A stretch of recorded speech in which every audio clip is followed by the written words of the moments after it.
അങ്ങനെ India electric ആകാൻ പോകുന്നു. ഈ വിചാരം എത്തിയിരിക്കുകയാണ്. മാരുതി ക്ലെയിം ചെയ്യുന്നതും ഇന്ത്യ ഗോസ് ഇലക്ട്രിക് എന്നുള്ളത് തന്നെയാണ്.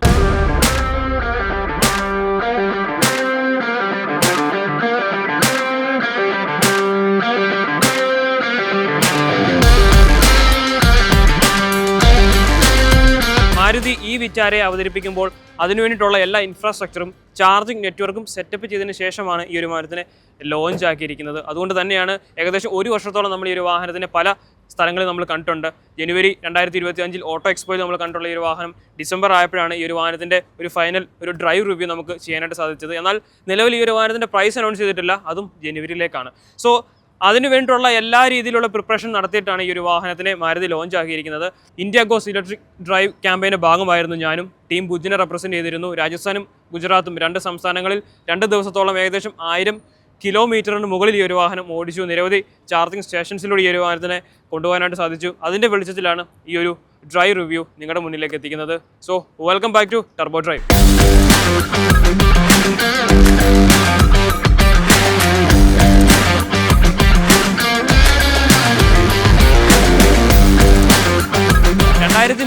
കൂടി 1 ലക്ഷം ചാർജിങ് യൂണിറ്റുകൾ മാരുതി ഇംപ്ലിമെൻറ്റ് ചെയ്യുമെന്നാണ് പറഞ്ഞിരിക്കുന്നത്. നിലവിൽ 2500ഓളം ചാർജിങ് സ്റ്റേഷൻസ് മാരുതിയുടെ നെറ്റ്വർക്കിൽ നമുക്ക് കാണാനായിട്ട് സാധിക്കും. സോ ഇനി ഡിസൈൻ വൈസിലേക്ക് വരികയാണെങ്കിൽ നമുക്കൊരു വലിയ LED ഹെഡ്ലാമ്പ് യൂണിറ്റ് കാണാനായിട്ട് സാധിക്കുന്നുണ്ട്. ഒരു വൈ ഷേപ്പിലുള്ള DRLs കാണാനായിട്ട് സാധിക്കും. എയ്ഡാസിൻ്റെ കൺട്രോൾസ് വരുന്നുണ്ട്. പാർക്കിംഗ് സെൻസേഴ്സും പാർക്കിംഗ് ക്യാമറയും വരുന്നുണ്ട്. ഒരു ഫോഗ് ലാമ്പ് യൂണിറ്റ് നമുക്ക് വരുന്നുണ്ട്. സോ ലെവൽ 2 എയ്ഡാസ് ഈ ഒരു വാഹനത്തിൽ വരുന്നുണ്ട്. സൈഡ് ഭാഗത്താണ് ഈ ഒരു വാഹനത്തിൻ്റെ ചാർജിങ് പോർട്ട് കൊടുത്തിരിക്കുന്നത്. 18 ഇഞ്ച് വലുപ്പമുള്ള ഒരു അലോയ് വീലാണ് കൊടുത്തിരിക്കുന്നത്. EV വാഹനങ്ങളിൽ കാണുന്ന ഒരു type of alloy wheel pattern നമുക്ക് കാണാനായിട്ട് സാധിക്കും. കൂടാതെ 360 ഡിഗ്രി പാർക്കിംഗ് ക്യാമറയുടെ ഒരു യൂണിറ്റ് നമുക്ക് ഇവിടെ ലഭിക്കുന്നുണ്ട്. ബ്ലൈൻഡ് സ്പോട്ട് ഡിറ്റക്ഷൻ വാണിംഗും ഈ ഒരു മിററിൽ നമുക്ക് കാണാനായിട്ട് സാധിക്കും. സോ സൈഡിലേക്ക് വരുന്ന സമയത്ത് റിക്കോ സെൻസേഴ്സ് കാണാനായിട്ട് സാധിക്കുന്നുണ്ട്. ഡോർ മൗണ്ടഡ് ആയിട്ടുള്ള ഒരു ഓപ്പണിംഗ് ആണ് കൊടുത്തിരിക്കുന്നത്. നമ്മൾ സ്വിഫ്റ്റിലൊക്കെയാണ് ആ ഒരു രീതി കണ്ടിട്ടുള്ളത്. സോ പിൻഭാഗത്തേക്ക് വരുമ്പോഴും കണക്റ്റഡ് LED ടെയിൽ ലാംപ്സ് നമുക്ക് കാണാനായിട്ട് സാധിക്കുന്നുണ്ട്. ഈ വിറ്റാർ ഒരു ബാഡ്ജിങ് കൊടുത്തിട്ടുണ്ട്. പാർക്കിംഗ് സെൻസേഴ്സും പാർക്കിംഗ് ക്യാമറയും നമുക്ക് കാണാനായിട്ട് സാധിക്കുന്നുണ്ട്. ഇനി ബൂട്ട് സ്പേസിലേക്ക് വരുന്ന സമയത്ത് നമുക്ക് ഇലക്ട്രിക്കലി ഓപ്പൺ ചെയ്യാനോ ക്ലോസ് ചെയ്യാനോ പറ്റില്ല, മാനുവലി തന്നെ ചെയ്യേണ്ടി വരും. അത്യാവശ്യം നല്ല മാസീവായിട്ടുള്ള ബൂട്ട് സ്പേസ് നമുക്ക് ലഭിക്കുന്നുണ്ട്. ആൻഡ് ഈ ഒരു സീറ്റ് നമുക്ക് 40-40-20 റേഷ്യോയിൽ സ്പ്ലിറ്റ് ചെയ്യാനായിട്ട് സാധിക്കും. അങ്ങനെ വരുന്ന സമയത്ത് അത്യാവശ്യം നല്ല ഒരു ലഗേജ് സ്പേസ് ഈ ഒരു വാഹനത്തിൽ നമുക്ക് കണ്ടെത്താനായിട്ട് സാധിക്കും. കൂടാതെ ഡിഫോഗർ ലൈൻസും ഷാർക്ക് ഫിൻ ആൻറ്റിനയും ഹൈ മൗണ്ട് സ്റ്റോപ്പ് ലാമ്പും ലഭിക്കുന്നുണ്ട്. ഈ വിറ്റാരയുടെ സെക്കൻഡ് റോയിലേക്ക് വരുമ്പോൾ EV ആയതുകൊണ്ട് തന്നെ ഫ്ലാറ്റ് ആയിട്ടുള്ള ഒരു ഫ്ലോറാണ് കൊടുത്തിരിക്കുന്നത്. നല്ല അണ്ടർത്തെ സപ്പോർട്ടും ലെഗ് റൂമും ഹെഡ് റൂമും നമുക്ക് ലഭിക്കുന്നുണ്ട്. കൂടാതെ ഈ ഒരു സീറ്റ് നമുക്ക് മുമ്പോട്ടോ പുറകോട്ടോ നമ്മുടെ ആവശ്യത്തിനനുസരിച്ച് അഡ്ജസ്റ്റ് ചെയ്യാനായിട്ടും സാധിക്കും. AC വെൻസും ചാർജിങ് പോർട്ടും നമുക്ക് ലഭിക്കുന്നുണ്ട്. ആംബ്രസ്റ്റ് വരുന്നുണ്ട്. 40-40-20 ആയതുകൊണ്ടുള്ള ആ ഒരു റേഷ്യോയിൽ വരുന്ന സീറ്റ് ആയതുകൊണ്ടാണ് ആംബ്രസ്റ്റ് നമുക്ക് ഇങ്ങനെ ഒരു രീതിയിൽ ലഭിക്കുന്നത്. ഇതിൽ കപ്പ് ഹോൾഡേഴ്സും കൊടുത്തിട്ടുണ്ട്. സോ 3 പേർക്ക് വളരെ കംഫർട്ടായിട്ട് യാത്ര ചെയ്യാൻ പറ്റുന്ന ഒരു സീറ്റാണ് കൊടുത്തിരിക്കുന്നത്. നമുക്ക് കാലാണെങ്കിൽ ഈ സീറ്റിൻ്റെ ഉള്ളിലേക്ക് പോകുന്നുണ്ട്. അതുകൊണ്ട് തന്നെ നല്ലൊരു ലെഗ് സ്പേസും നമുക്ക് ലഭിക്കുന്നു. കൂടാതെ ഈ ഒരു സീറ്റ് നമുക്ക് റിക്ലൈനും ചെയ്യാനും സാധിക്കുന്നത് കൊണ്ട് തന്നെ കുറച്ചുകൂടി നല്ല ഒരു റൈഡിംഗ് പൊസിഷൻ നമുക്ക് ഈ ഒരു വാഹനത്തിൽ കണ്ടെത്താനായിട്ട് സാധിക്കും. ഈ വിറ്റാരയുടെ ഇന്റീരിയറിലേക്ക് വരുന്ന സമയത്ത് ഏറ്റവും അധികം നമ്മളെ വെൽക്കം ചെയ്യുന്നത് ഈ ഒരു ഡാഷ് ബോർഡിൻ്റെ ഡിസൈനാണ്. എസ്പെഷ്യലി ഈ ഒരു കോഫി ബ്രൗൺ എലമെൻറ്റിൻ്റെ ഡിസൈൻ വളരെയധികം നമ്മളെ വെൽക്കം ചെയ്യുന്ന ഒരു ഡിസൈനാണ്. ഡുവൽ ടോൺ പാറ്റേണിലാണ് ഈ ഒരു ഡാഷ് ബോർഡിൻ്റെ കളർ കോമ്പിനേഷൻ കൊടുത്തിരിക്കുന്നത്. കൂടാതെ ഒരു AC വെൻസിൽ കൊടുത്തിരിക്കുന്ന ഈ ഒരു ഗ്ലോസി എലമെൻ്റ് ഒക്കെ ആണെങ്കിലും നല്ലൊരു പ്രീമിയം ഫീൽ കിട്ടുന്നുണ്ട്. ഈ ഒരു കോഫി ബ്രൗൺ എലമെൻറ്റ് തന്നെയാണ് സീറ്റിലേക്കും നമുക്ക് കാണാനായിട്ട് സാധിക്കുന്നത്. സീറ്റുകൾ വെന്റിലേറ്റഡ് സീറ്റ്സ് ആണ്. കൂടാതെ ഡ്രൈവർ സീറ്റ് 10 രീതിയിൽ ഇലക്ട്രിക്കലി അഡ്ജസ്റ്റ് ചെയ്യാനായിട്ട് സാധിക്കും. ഫ്ലാറ്റ് ബോട്ടം സ്റ്റിയറിംഗ് വരുന്നുണ്ട്. 2 സ്പോക്കാണ് കൊടുത്തിരിക്കുന്നത്. ഒരു സ്ക്വയർ ഷേപ്പിലുള്ള ഒരു സ്റ്റിയറിംഗ് വീലാണ് കാണാനായിട്ട് സാധിക്കുന്നത്. EV വാഹനമായതുകൊണ്ട് തന്നെ വലിയൊരു സെൻട്രൽ കൺസോളും വലുപ്പമുള്ള ഒരു സ്റ്റോറേജ് ഏരിയ നമുക്ക് ലഭിക്കുന്നുണ്ട്. ഇതിൽ 2 കപ്പ് ഹോൾഡേഴ്സ് വരുന്നുണ്ട്. വയർലെസ് ചാർജിങ് പാഡ് വരുന്നുണ്ട്. റോട്ടറി മൗണ്ടഡ് ആയിട്ടുള്ള ഗിയർ സെലക്ഷൻ നോബാണ് വരുന്നത്. ഡ്രൈവ് മോഡ്സ് നമുക്ക് വരുന്നുണ്ട്. ഇലക്ട്രിക് പാർക്കിംഗ് ബ്രേക്ക് വരുന്നുണ്ട്. ആംറസ്റ്റും വരുന്നുണ്ട്. അത്യാവശ്യം നല്ല ഒരു സ്റ്റോറേജ് സ്പേസ് വരുന്നുണ്ട്. ഇവിടെ നമുക്ക് ചാർജിങ് പോർട്സ് വരുന്നുണ്ട്. അത്യാവശ്യം നല്ല ഒരു സ്റ്റോറേജ് ഏരിയ നമുക്ക് വരുന്നുണ്ട്. കൂടാതെ ഈ ഒരു വാഹനത്തിൽ ശ്രദ്ധിച്ചൊരു കാര്യം, ഡോർ പോക്കറ്റ്സിലും ആംറസ്റ്റിലും സെൻട്രൽ കൺസോളിലും എല്ലാം തന്നെ നല്ല ഒരു സ്റ്റോറേജ് ഏരിയ നമുക്ക് കണ്ടെത്താനായിട്ട് സാധിക്കും. കുറച്ചുകൂടി നല്ല ഒരു സ്റ്റോറേജ് ഫെസിലിറ്റി ഉള്ള ഒരു വാഹനം കൂടിയാണ് ഈ വിറ്റാര എന്ന് പറയുന്നത്. ഈ ഒരു സ്ക്രീനിലേക്ക് വരാം. വലിപ്പമുള്ള 2 സ്ക്രീനാണ് കൊടുത്തിരിക്കുന്നത്. ഇൻഫോർടൈൻമെൻറ്റ് സിസ്റ്റവും ഇൻസ്ട്രുമെൻറ്റ് ക്ലസ്റ്ററും ഫുള്ളി ഡിജിറ്റലായിട്ട് കൊടുത്തിട്ടുണ്ട്. രണ്ടും ഒരു പാനലിൽ തന്നെയാണ് ഇൻകോർപ്പറേറ്റ് ചെയ്തിരിക്കുന്നത്. എന്നാൽ ഈ 2 കൺസോളിൻ്റെ ഇടയിലായിട്ട് ഒരു ബ്ലാക്ക് പാനൽ കൊടുത്തിട്ടുണ്ട്. അത് ഒഴിവാക്കാമായിരുന്നു. അതുതന്നെ നമുക്ക് ഈ ഒരു മീറ്റർ കൺസോളിൻ്റെ മുകളിൽ ഭാഗത്തായിട്ടും കാണാനായിട്ട് സാധിക്കുന്നുണ്ട്. നമ്മൾ കിയ വാഹനങ്ങളിലൊക്കെ കണ്ടുകൊണ്ട് ഈ ഒരു അവരെങ്ങനെയാണ് ആ ഒരു പാനൽ ഗ്യാപ്പ് അല്ലെങ്കിൽ ഒരു ബ്ലാക്ക് എലമെൻറ്റ് എങ്ങനെയാണ് ഒഴിവാക്കുന്നത് എന്നുള്ളത്. അങ്ങനത്തെ ഒരു ട്രീറ്റ്മെൻറ്റ് ഈ ഒരു വാഹനത്തിൽ കൊടുക്കാമായിരുന്നു എന്ന് തോന്നി. കൂടാതെ നമുക്ക് നല്ലൊരു ഫ്ലൂയിഡിക് നേച്ചറുള്ള ഒരു സ്ക്രീൻ തന്നെയാണ് കൊടുത്തിരിക്കുന്നത്. നല്ല റെസൊല്യൂഷൻ കിട്ടുന്ന ഒരു സ്ക്രീൻ തന്നെയാണ്. കൂടാതെ നമുക്ക് ലെവൽ 2 ADAS വരുന്നുണ്ട്, ഡ്യുവൽ സെൻസർ ബ്രേക്ക് സപ്പോർട്ട് വരുന്നുണ്ട്, ലൈൻ ഡിപ്പാർച്ചർ വാർണിംഗ് വരുന്നുണ്ട്, റിയർ ക്രോസ് ട്രാഫിക് അലേർട്ട് വരുന്നുണ്ട്, അഡാപ്റ്റീവ് ഹൈ ബീം വരുന്നുണ്ട്, അഡാപ്റ്റീവ് ക്രൂയിസ് കൺട്രോൾ വരുന്നുണ്ട്. ഇങ്ങനെയുള്ള നിരവധി ADAS ഫീച്ചേഴ്സ് നമുക്ക് ഈ ഒരു വാഹനത്തിൽ വരുന്നുണ്ട്. അതും നല്ലൊരു കാര്യം തന്നെയാണ്. നമുക്ക് വേണമെങ്കിൽ ഓഫ് ചെയ്യാനായിട്ടും സാധിക്കും. പക്ഷേ ADAS ഓഫ് ചെയ്യുന്ന സമയത്ത് വീണ്ടും നമ്മളൊന്ന് റീസ്റ്റാർട്ട് ചെയ്യുകയാണെങ്കിൽ ADAS വീണ്ടും ഓൺ ആകും. സോ വാഹനം എത്ര പ്രാവശ്യം നമ്മൾ ഓൺ ചെയ്യുന്നു അത്രയും പ്രാവശ്യം ADAS ആവശ്യമില്ല എങ്കിൽ അത് ഓഫ് ആക്കേണ്ട രീതിയിലേക്കാണ് ഈ ഒരു വാഹനത്തിൻ്റെ സിസ്റ്റം കൊടുത്തിരിക്കുന്നത്. വളരെ ഗംഭീരമായിട്ടുള്ള ഒരു മ്യൂസിക് സിസ്റ്റം, ഇൻഫിനിറ്റിയുടെ ഒരു മ്യൂസിക് സിസ്റ്റമാണ് കൊടുത്തിരിക്കുന്നത്. മാരുതിയുടെ കഴിഞ്ഞ കുറച്ച് ലോഞ്ചസിലേക്ക് നോക്കുന്ന സമയത്ത് മ്യൂസിക് സിസ്റ്റത്തിലേക്കുള്ള അവരുടെ ഒരു കോൺസെൻട്രേഷൻ നമുക്ക് കാണാനായിട്ട് സാധിക്കും. നല്ലൊരു ഗംഭീര മ്യൂസിക് സിസ്റ്റം കൊടുക്കാനായിട്ട് കഴിഞ്ഞ കുറച്ച് നാളുകളിലായിട്ട് മാരുതി ശ്രമിക്കുന്നുണ്ട്. മൂൺ റൂഫാണ് വരുന്നത്, സൺറൂഫ് വരുന്നില്ല. സൺറൂഫ് കൊടുക്കാമായിരുന്നു. ഓട്ടോ IRVM വരുന്നുണ്ട്. നമുക്ക് ഈ ഒരു വിൻഷീൽഡിലും സൺവൈസറിലും ഒരു മിറർ വരുന്നുണ്ട്. UV കട്ട് ഗ്ലാസ് കൂടിയാണ് ഈ ഒരു വിറ്റാരിൽ നമുക്ക് ലഭിക്കുന്നത്.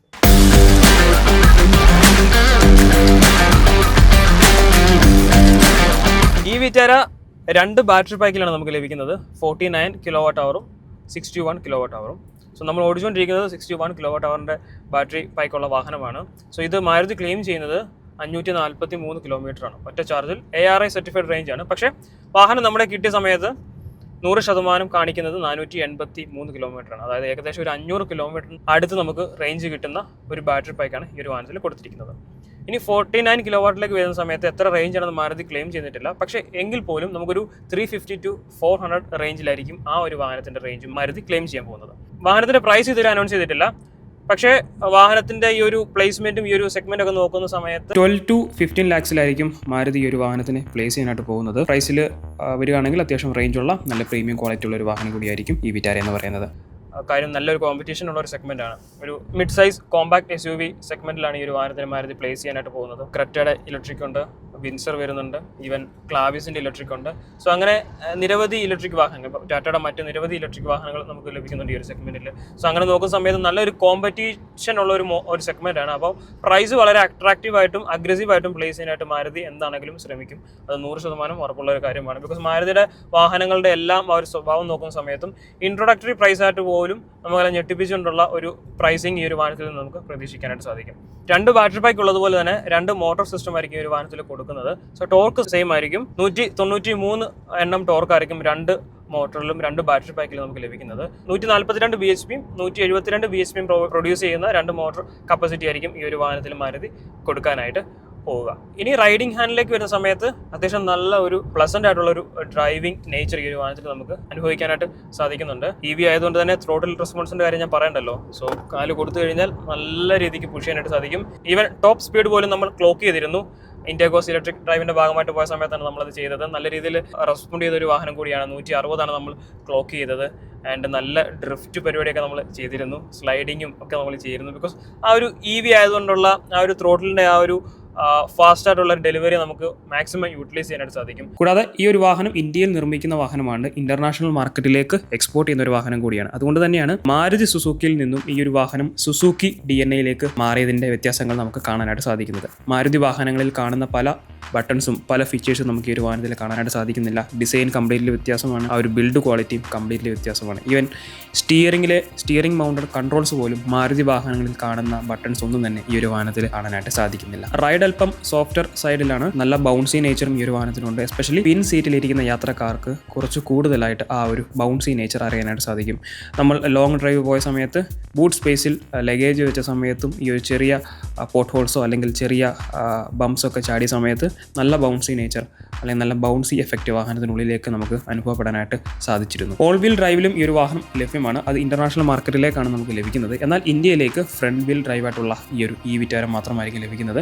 3 വേരിയൻസിലായിരിക്കും ഈ ഒരു വാഹനം ലോഞ്ച് ചെയ്യാനായിട്ടും പോകുന്നത്.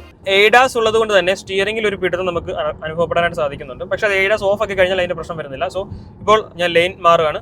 ഓട്ടോമാറ്റിക്കലി വാഹനം ലൈനിലേക്ക് സ്റ്റിയറിംഗ് തിരിയുന്നുണ്ട്. കൂടാതെ ബ്ലൈൻഡ് സ്പോട്ട് ഡിറ്റക്ഷൻ്റെ വാങ്ങി നമുക്ക് ലഭിക്കുന്നുണ്ട്. ഞാനിപ്പോൾ ഈ ഒരു ലൈനിൽ പോവാണ്.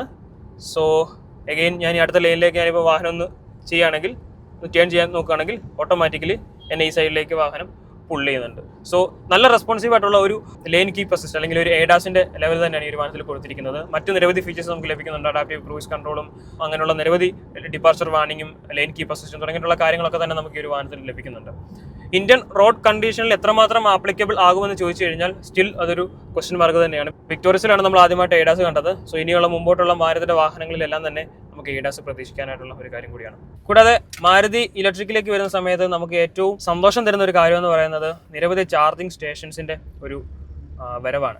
മാരുതിയുടെ എല്ലാ ഡീലർഷിപ്പിലും നമുക്കിപ്പോൾ ചാർജിങ് സ്റ്റേഷൻസ് അവൈലബിൾ ആണ്. E4Me എന്നൊരു ആപ്ലിക്കേഷൻ പോലും മാരുതി അവതരിപ്പിച്ചിട്ടുണ്ട്. അതിൽ നമ്മുടെ GoEC പോലുള്ള കേരളത്തിൽ നിന്നുള്ള സ്റ്റാർട്ടപ്പ് കമ്പനികൾ വരെ അതിനകത്ത് ആഡ് ചെയ്തിട്ടുണ്ട്. മറ്റുള്ള ചാർജിങ് ആഗ്രിഗേറ്റേഴ്സും അതിൽ ആഡ് ചെയ്തിട്ടുണ്ട്.